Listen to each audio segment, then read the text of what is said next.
Welcome back to the Grand Solar Minimum channel. Today is Thursday, July 2nd, 2020. A little rusty here. Good to be back with you guys. It's been a while. Got a lot to go over today and some pretty significant stuff as well. So let's go ahead and get right into the space weather news. Right now, our solar wind speeds are coming in at a 325.0 kilometers per second with a density of 7.1. Checking out the sun, there are no sunspots. That now makes 4 days in a row, 138 days for 2020 without sunspots.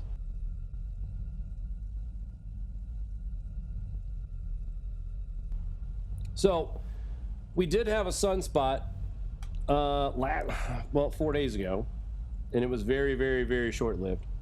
We're talking in the southwest corner. If you're looking at your screen, it would be called the western limb of the star, and I'll point that out here in a minute. But that sunspot quickly faded away. It was sunspot number 11, and that was 4 days ago.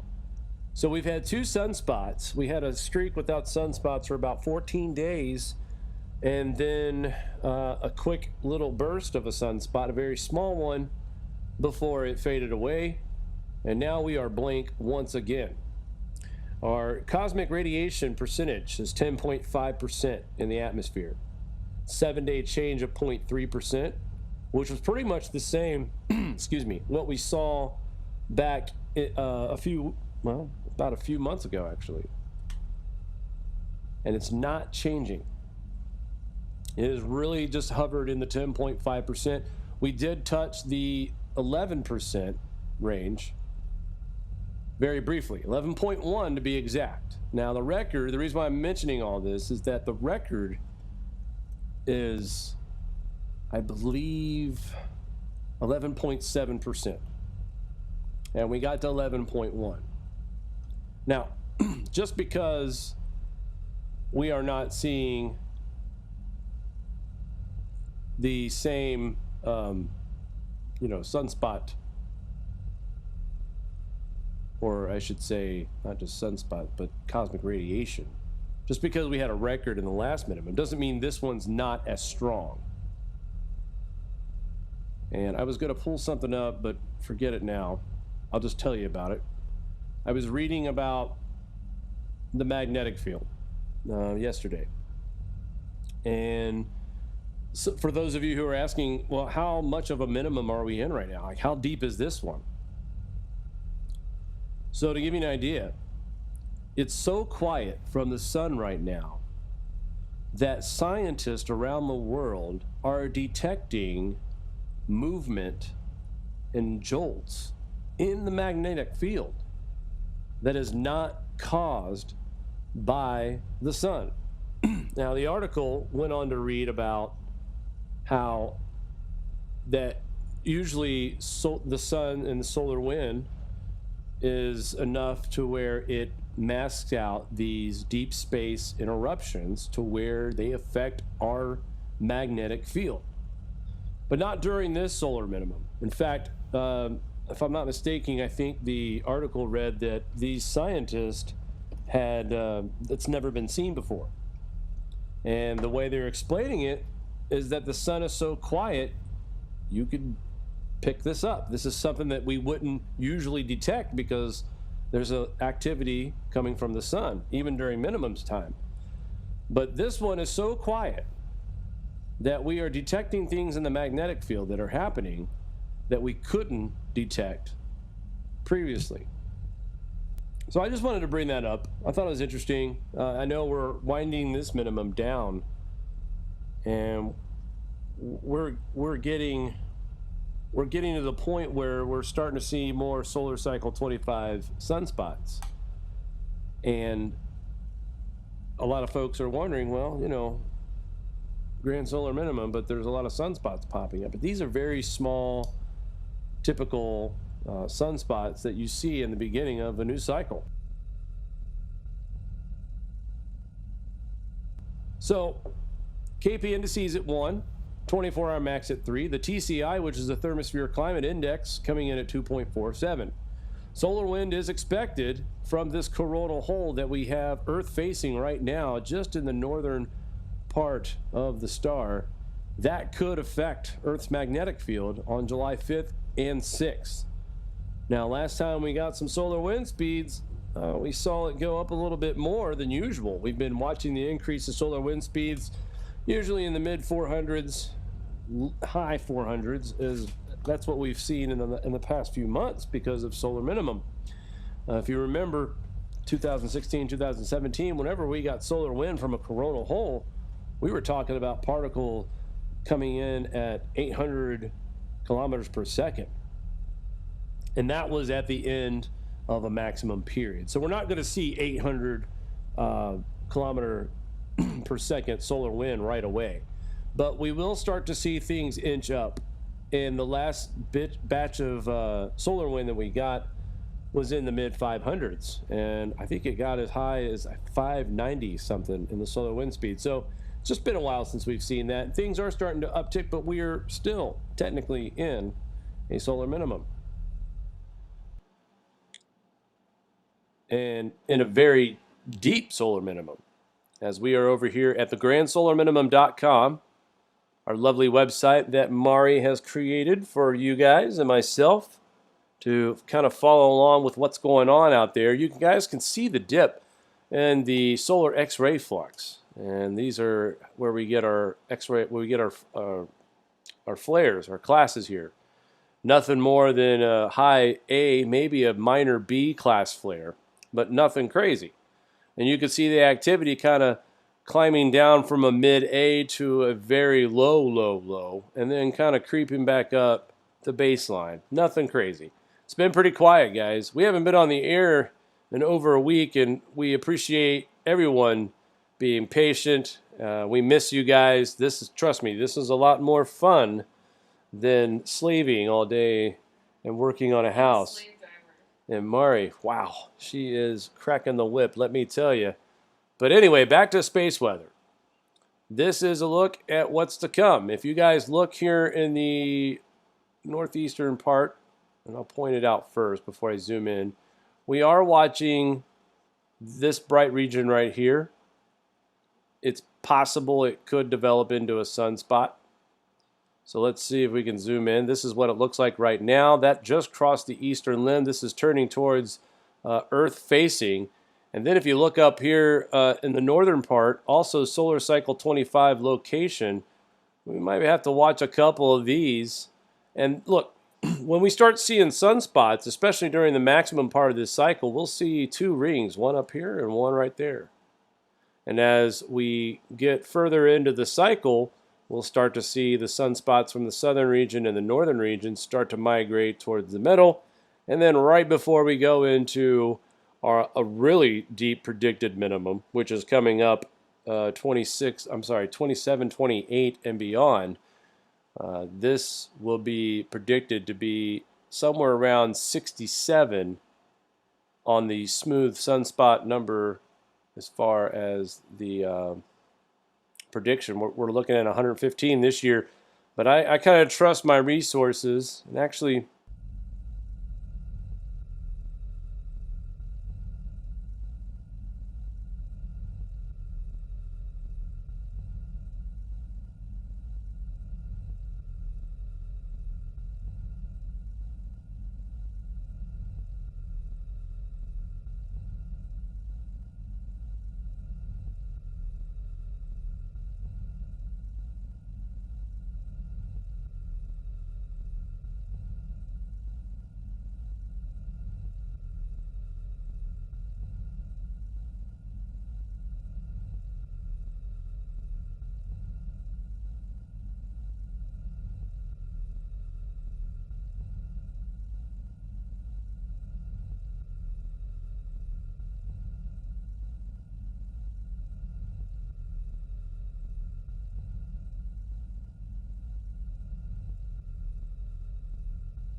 All right, how about now? Good Lord.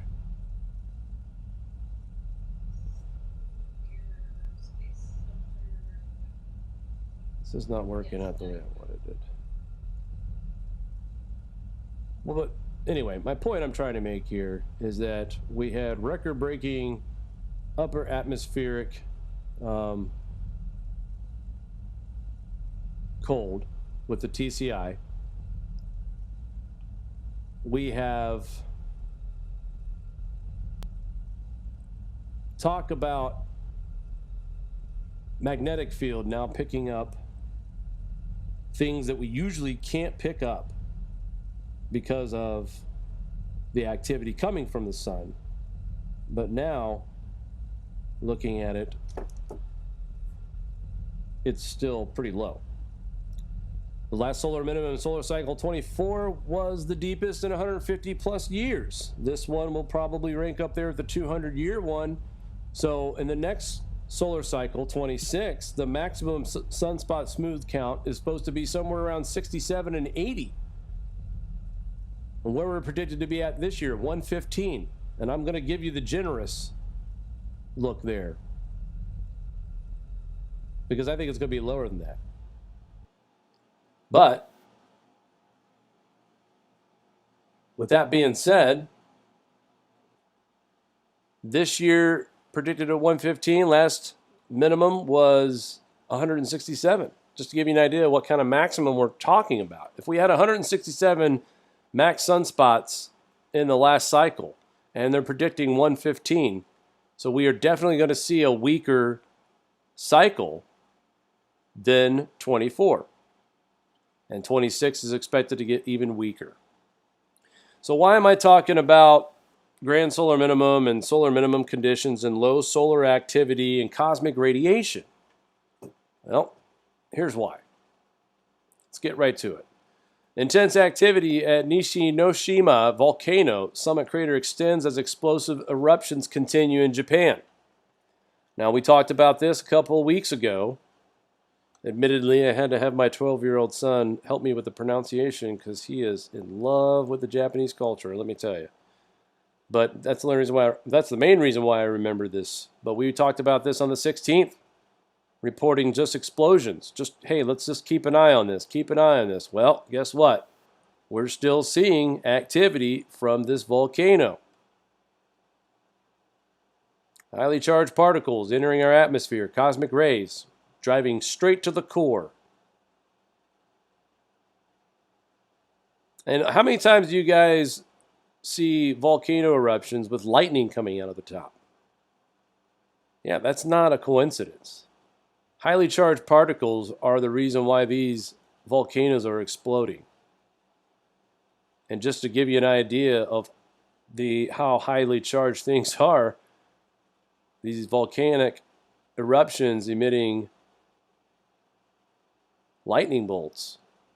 And then another one that we have to be on the watch out here in Japan. Japanese panel warns that Sakuruyama volcano may erupt on a large scale. This is the one, I think, Sakuruyama. Should have got Aiden involved. If I'm not mistaken, I thought we saw a report today about an area that has experienced over 9,000 earthquakes. I think that was China, though. So, guys, things are starting to get a little bit more intense.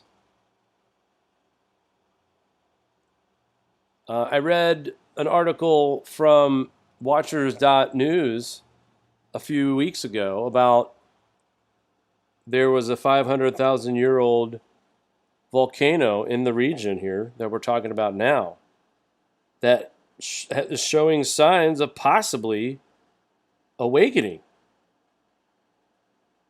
And then, oh, it was Iceland. Yes, it was. Thank you, Matthew. Yeah, 9,000 earthquakes in Iceland.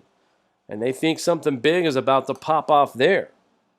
So we've got Japan, volcanoes, two different large volcanoes watching. I believe it's China that has the 500,000 year dormant volcano that's showing signs of possible eruption.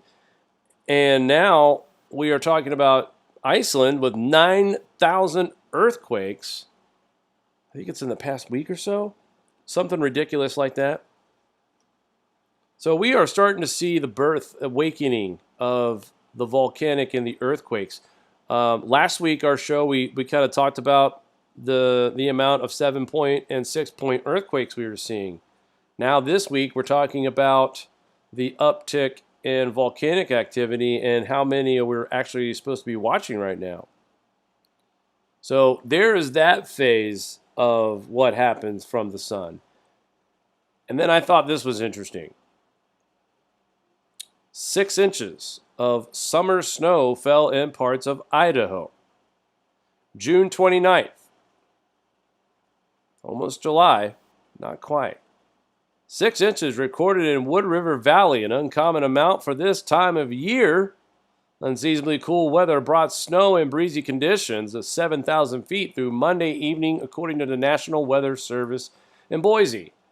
The Galena Summit, which is about midway between Ketchum and Stanley, registered more than 150 millimeters, that's 6 inches for us here in the U.S., of snow. Fortunately, the snow was not able to accumulate on Highway 75. The snow was unseasonal in Idaho for late June, and the amount that is accumulating within this specific storm is also considered uncommon. 6 inches of snow in June. I don't care where you're at. We have talked about snowfall at 6 inches or more since September of 2019 in the U.S., the lower 48, especially in the Idaho, Montana, Wyoming, especially in that region. Since September of 2019. And I bet if I look back, I'll probably find out we did get a freak snow in July. Maybe not August. So we'll see. Very interesting summer. We are feeling the temperatures, definitely. And I'll talk about the UAH here just a little bit. We are starting to feel that summertime heat.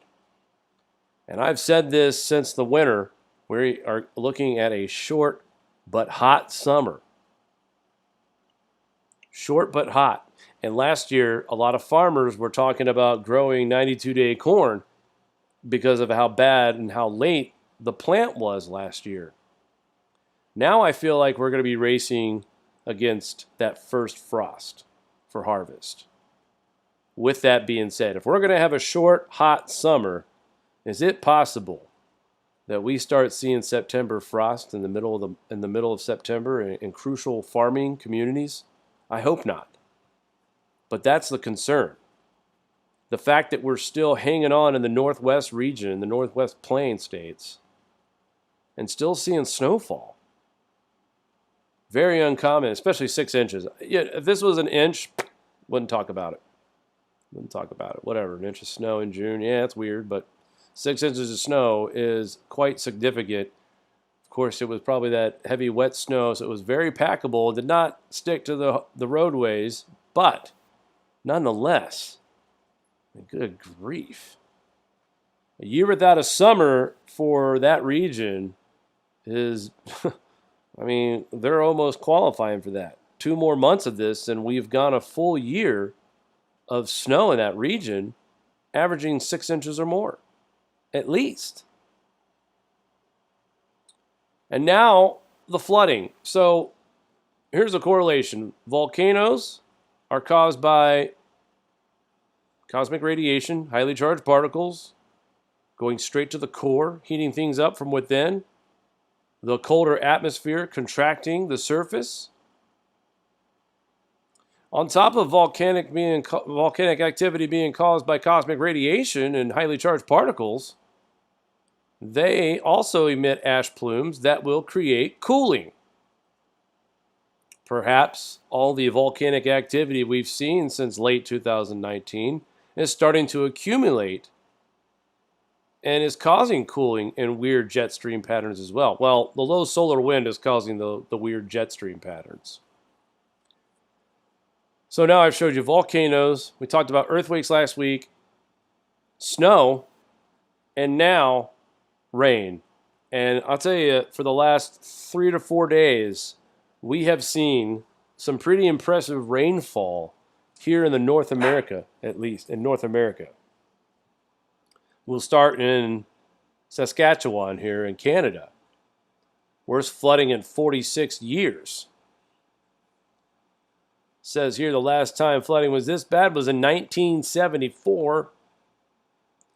See if we can get some numbers. Lots of rain. You can tell here how much fell, how quickly.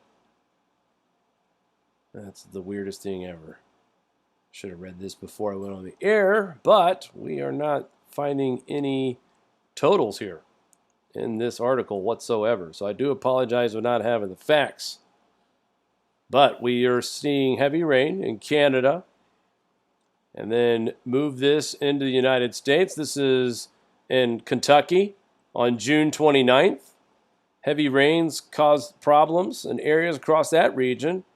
6 to 8 inches of rain fell within 4 hours.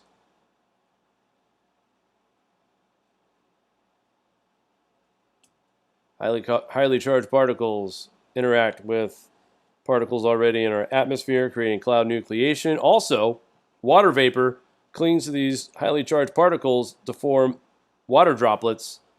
And that's why you see, when you see these heavy rain events, more than likely it's because how flux we are in cosmic radiation in our atmosphere. It's showing up all over the world. Yeah, water vapor, you got to have that. But if you don't have the particles to make these water droplets, your water vapor is useless. And when you have an abundance like we have here, down at the bottom of the screen, 10.5%. The record's 11.7. So if you look at it that way, we have an abundance of cosmic radiation in our atmosphere. It's ridiculous on how much cosmic radiation we have right now. Highly charged particles that are causing these earthquakes, these volcano eruptions, and then we had snowfall. 6 inches in the summer is just unheard of. And then look at these floods. This is Kentucky. 9 inches of rain washes out roads, floods homes in western Wisconsin. Actually, Jesse, our farmer friend out in Wisconsin, was the first person to alert me to this a couple days ago. And he showed me some footage where some folk, they were having flooding outside their house. The water was so much that it actually busted out the window and flooded out the basement. Like rushing water as if the house was already under a lake or something. Crazy. Again, 9 inches of rain in one day, folks. One day. Let's see if there's a time lapse here, how many minutes it took. I mean, roof damage, flooded out, basement damage. You can, it's just amazing probably of how many insurance claims that they're experiencing right now. Check this out. 8.2 inches in Baldwin, which is the footage that Jesse was showing me, and Hammond, and 7.25 inches in River Falls, I should say. I mean, they needed rain, but that was a little ridiculous. And then, go back here to my hometown, Xenia, Ohio.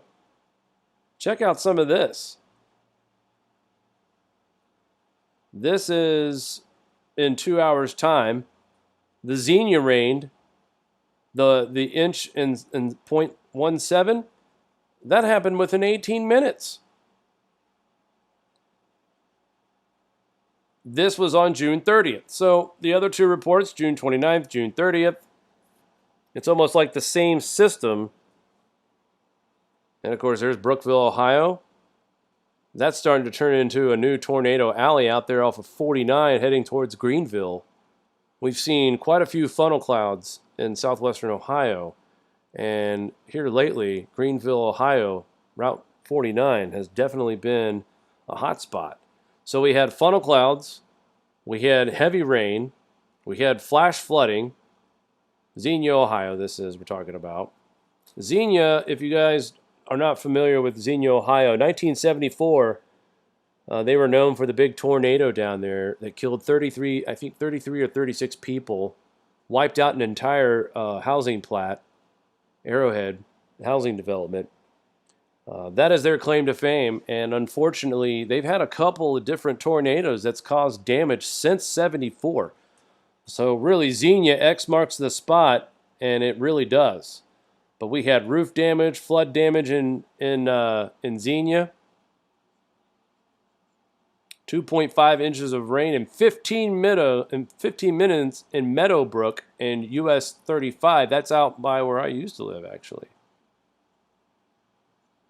And that is just insane rain, and I'm not trying to rhyme or anything. Warren County also recorded 3.2 inches of rain in just an hour. Also a report of funnel clouds as well. And here's some of the overall totals. Lebanon 3.6 inches, Eaton 2.5. This was within an hour, guys. Okay? Quick hitting, fast, 9 inches in Wisconsin. Around 6 inches in Kentucky. 3 inches in Ohio. Not bad, but still within an hour? I mean, this is a month's worth of rain for Xenia, Ohio. 3 inches, that is. They received probably about 2.5 weeks of rain in 15 minutes in Xenia, Ohio. And then hail flooding during New York storm. Again, more thunderstorms. This is in Queens.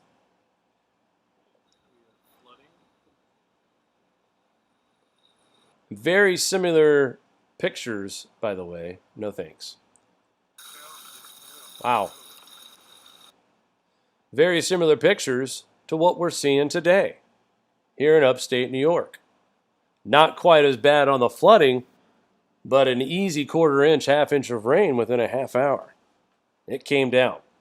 It came down yesterday, and it came down Monday morning.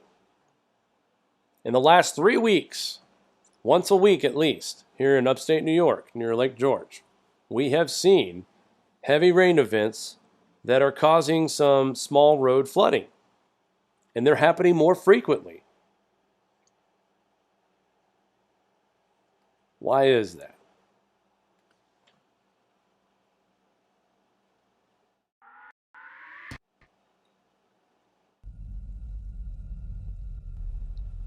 Cosmic radiation, constantly at 10.5%, almost all the time. So, this is the science that we are presenting to you guys. When you ask anyone from AGW to provide you with the science of why CO2 is warming the planet, you get called a climate denier, you get ad hominem attacks, but you don't get any data about what's going on with our climate. Now here, I'm telling you what's happening. The correlation, low solar activity. The sun drives the climate, guys. The sun. Not man. And I'll tell you, here's a good example. Let's go over here to Roy Spencer. Check him out real quick. Temperatures came in at 0.43. That's down 0.11 from May.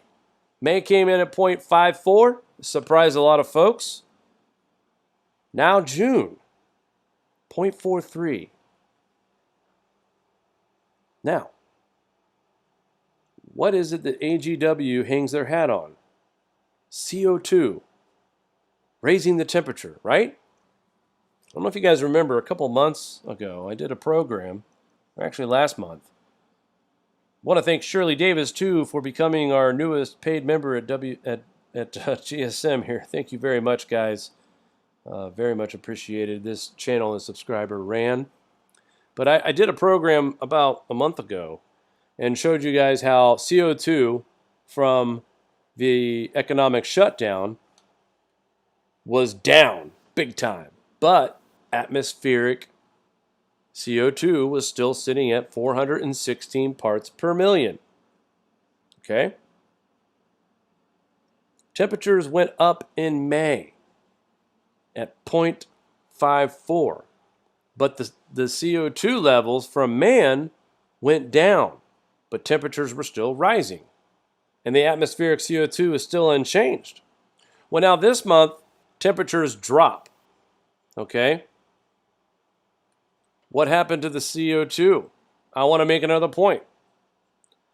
In the month of June, our economy and other economies across this world are more open now.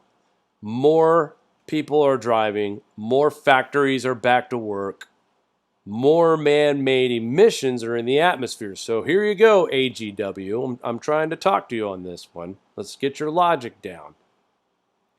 We increased the amount of man-made CO2 for the month of June, and our temperatures globally dropped 0.11 degree.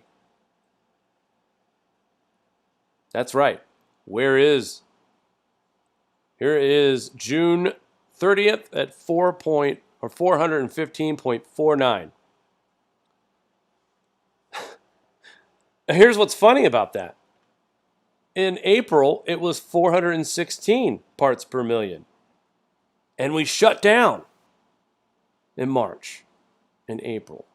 We shut down. No man was contributing. But now that man is contributing back into the atmosphere, because we're back open, CO2 atmospheric levels drop. Is it possible there's a lag? Maybe. Maybe.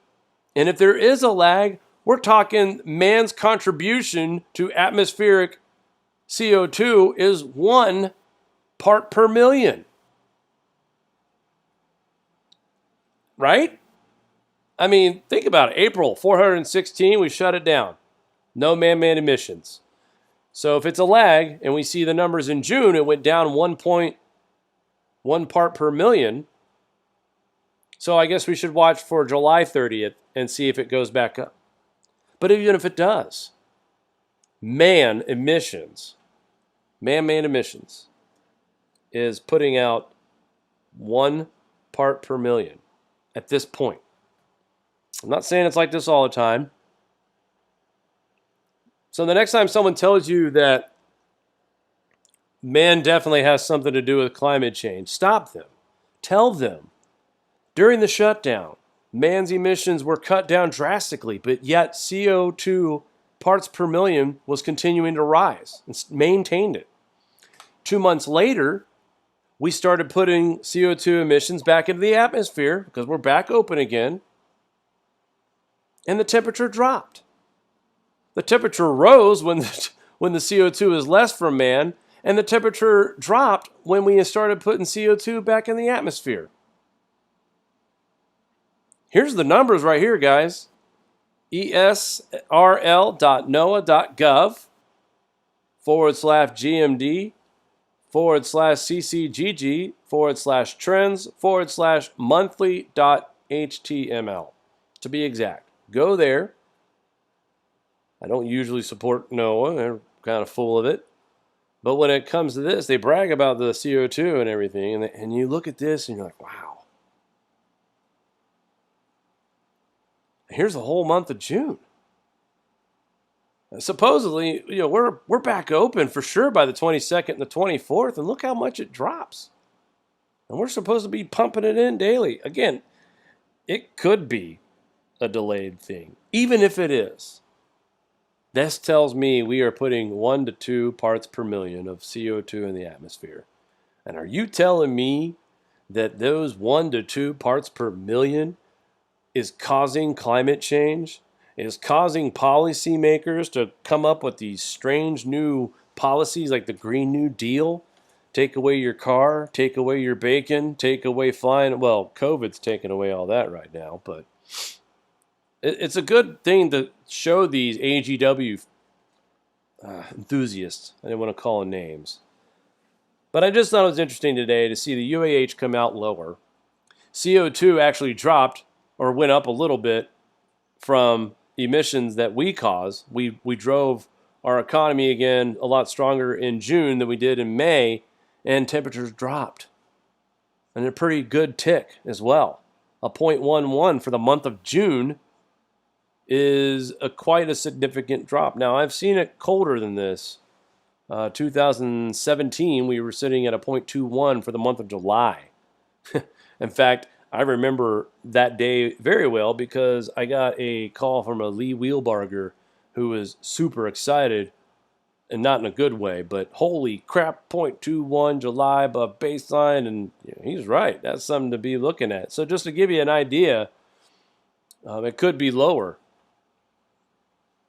But right now, we are probably going to see a decline, and it's important to point this out. Our Thermosphere Index is very low. Here we are right now. I would not be surprised to see July and August continuing the trend because, look, this is the new plateau right here, all right? We had a peak and a drop all the way, looks like about above, 0.1 above baseline. If this plateau stays at this level, just like clockwork with this thing, we're going to see this decline in the same region by the time we get to winter. The question is, will this drop go even further, considering the fact that we have a La Nina forming right now as we speak? And with TCI already record cold levels, low solar activity, now you've got La Nina, still flux with cosmic radiation, cloud nucleation, rain bombs, snow bombs, earthquakes and volcanoes, and it's not even really hurricane season in full effect yet. I mean, it's technically here, but wait till that gets going. The waters are warming up in the Gulf as well. It's like bath water. How do I know that? Well, I follow Mike's weather page on Facebook. I recommend you guys do the same thing as well. He's a good guy.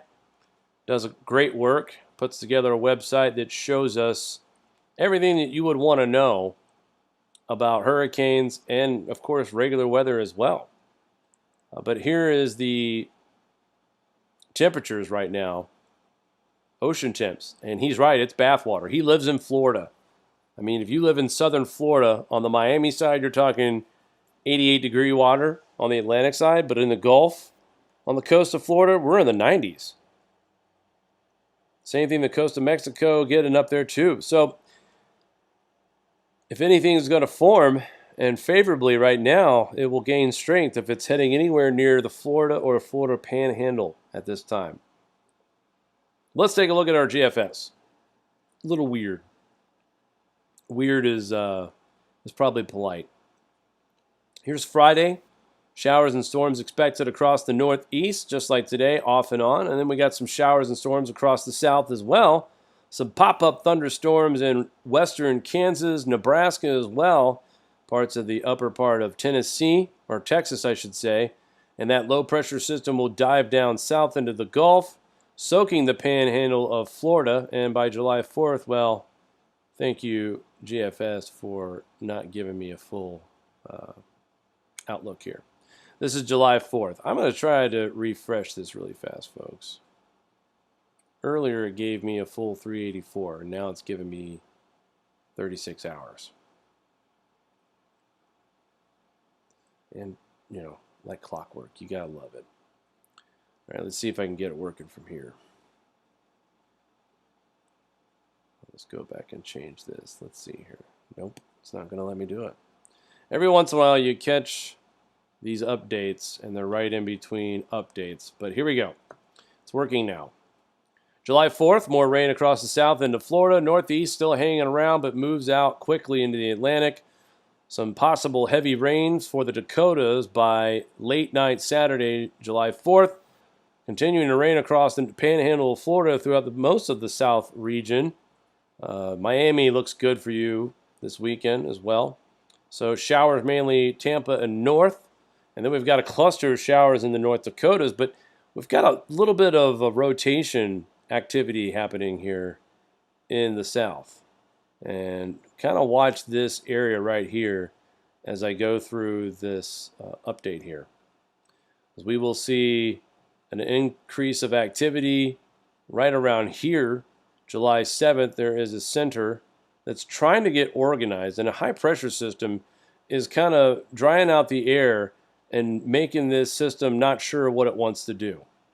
Low pressure finally overtakes that high pressure system by Friday, July 10th. So we could be watching something pretty gnarly. More rain showers to the northeast across the Great Lakes, the Ohio Valley. These quick, sudden bursts we could expect throughout the Midwest as well, through the heartland.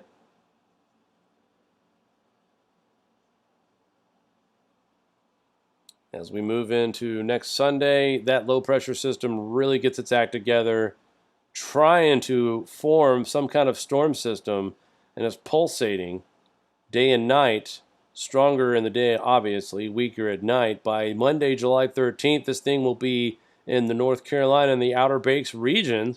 Watch out Va Beach as well. And we get to Tuesday, this low pressure will finally pull away from the coast. But from July 7th is when this system tries to get its act together, and it leaves the mainland on the 13th. Again, that's still quite a ways out, but the GFS, the closer to 7 days you are, the better and more reliable these forecasts are. So that is definitely something to watch. And this is just end of the month speculation here, you know, rain, storms, typical summer stuff, right? But we do have one system that we will watch starting on July 7th in the south, and it really kind of gets its act together by Saturday, July 11th in Florida Panhandle region, southern Georgia, South Carolina, actually Friday. It kind of starts to really get going here. Now let's take a look at temperatures, shall we? It's going to be hot. That's all I got to say, really. I mean, let's update this. GFS. Tropical Tidbits is being awesome to me tonight. Nothing is working, like always. Wouldn't be a GSM show without technical difficulties. I looked at the outlook, though, before we went on the air. And I can tell you this. I'd be shocked to see any snow anywhere in the same region that we've been seeing snow. Idaho, Wyoming, Montana. Summer heat is really going to turn on in that region. I mean, you can see right here on the 14th of July, some parts of Wyoming in the 90s. Same with Montana. Idaho also, we got a reading of 98 degrees in southern Idaho. Look at how hot it's going to get across the middle part of this country. Nothing unusual for this time of year. 105 near Goodland, Kansas, that's nothing. That's nothing. So typical summer weather is arrived in the Central Plains, throughout the South, Florida. Normal summer conditions, in my opinion, in Ohio, Indiana, Illinois, Iowa, up in the Great Lakes, and in the Northeast, maybe slightly above average, as we will see temperatures near 90 degrees throughout next week and the weeks after. I mean, super hot, guys. Pennsylvania, 93. Albany, New York. And again, this is just speculation, but GFS, in my opinion, this year has been pretty good. I haven't been disappointed with some of the forecasts and the temperatures. It's been almost accurate. This is the best I've seen GFS perform in a long, long time. But we're looking at possibility of mid-90s by July 17th. Remember, folks, short and hot. We're going to see some heat waves this summer. It's going to be hot. It's going to be humid. It's going to be stormy. And we're going to be continuing to talk about floods throughout the rest of the summer through August. I could promise you that. And this is why it's also crucial that maybe it is a good thing that we're getting all this flood stuff out of the way now. We don't want this during harvest. Absolutely not. So, all right, guys. Well, that's going to do it for me. I want to say hi to Cheryl. Matt Bros, what's going on? Pete, how you doing? I already said Cheryl. Some familiar faces. Ben, good to see you out there in the chat. Again, Arnold, hello there. Lee Wilbarger, I've seen you over there before, a follower. Good to see you. Shirley again. Yes, Shirley Davis, our newest member. Thank you very much. And a big hello to Per Strandberg. Per showed up and said hello earlier in the chat. Good to see him as well. We actually had an interview with Per. And good to see you checking out the show, man. Good stuff.